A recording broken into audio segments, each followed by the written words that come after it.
Halimbawa kayo po ay kumakain sa isang restaurant o pumunta sa isang coffee shop at kayo po ay nag-order ng kape o kaya ng hot chocolate. At hawak-hawak nyo na po yung kape o yung hot chocolate, pabalik na po kayo sa inyong upuan para makipagkwentuhan sa inyong mga kasama.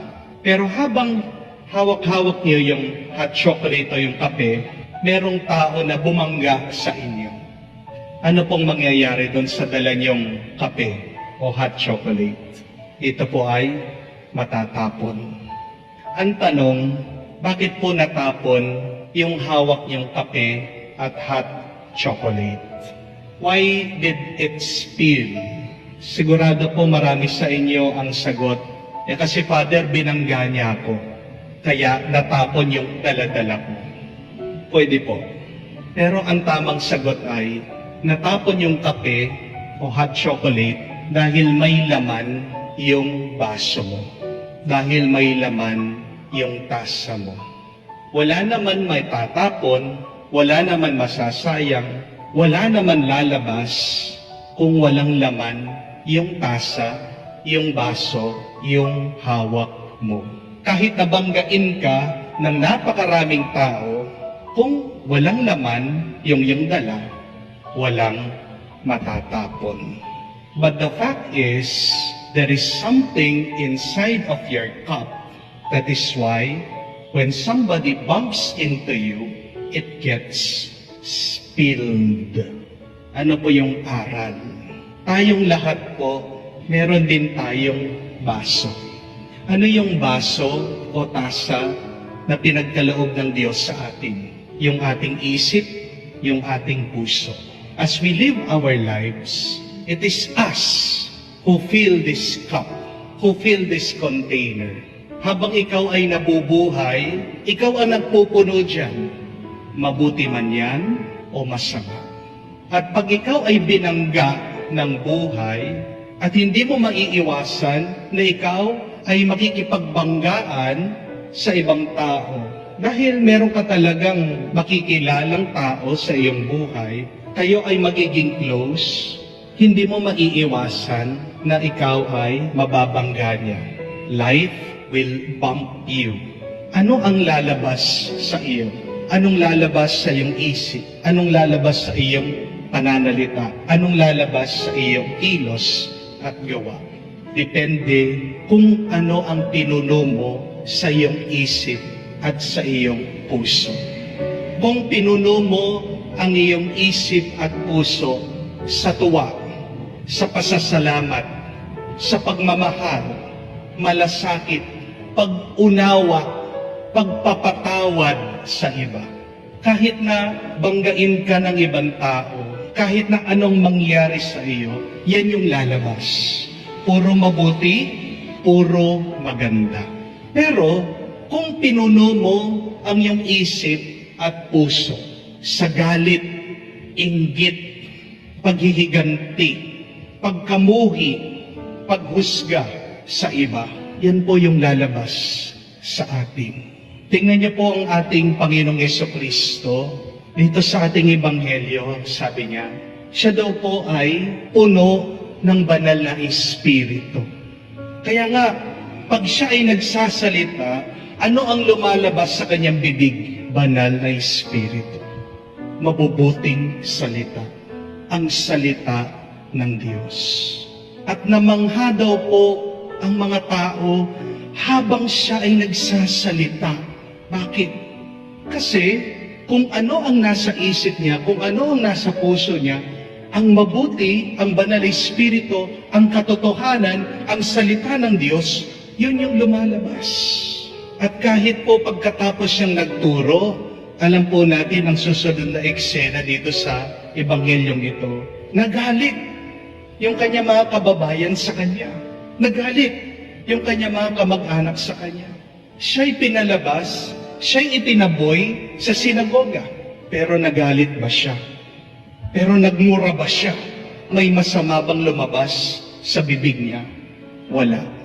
Kung babasahin niyo po yung kwentong yon, ano makikita niyo? Tahimik lang daw po ang ating Panginoon at lumakad siya sa gitna nila, iniwan niya. Bakit ganon yung ginawa niya?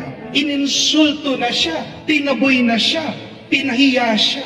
Dahil wala po yung masama o pangit sa isip niya, sa puso niya.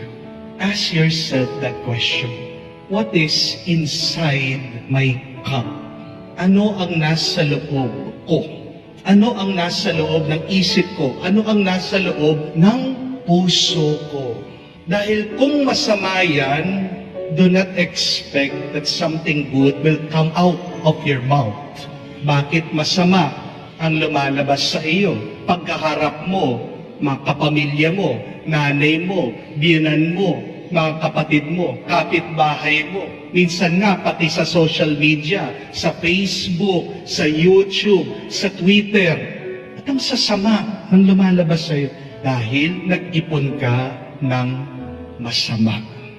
Walang masamang lalabas sa iyo kung hindi mo pupunuin ang iyong isip at puso.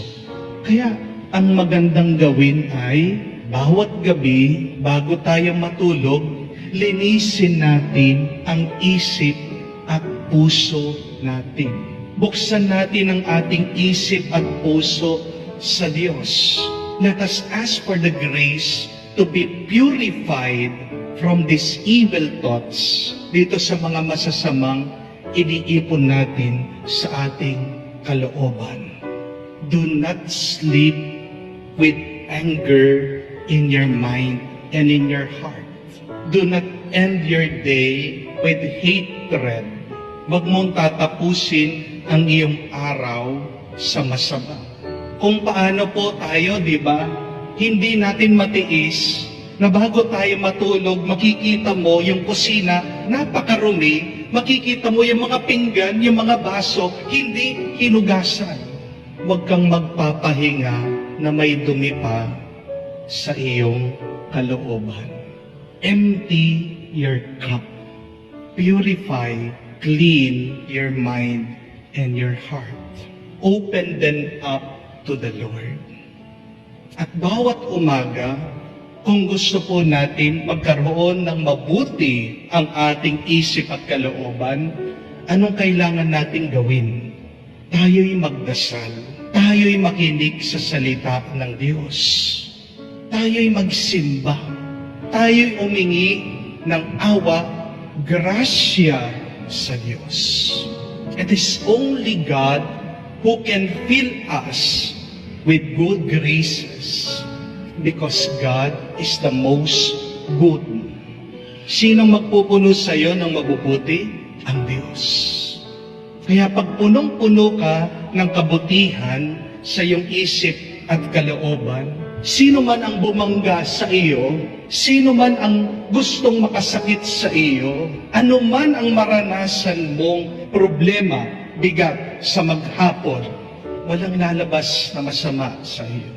Walang lalabas na masamang salita sa iyo. Walang lalabas na masamang kilos sa iyo. Dahil nga, nagpapuno ka sa grasya Diyos. Ito po yung ating dasal. Bawat gabi, sabihin natin, Panginoon, linisin mo ang aking isip at puso. At bawat umaga, hingin po natin ito sa Panginoon.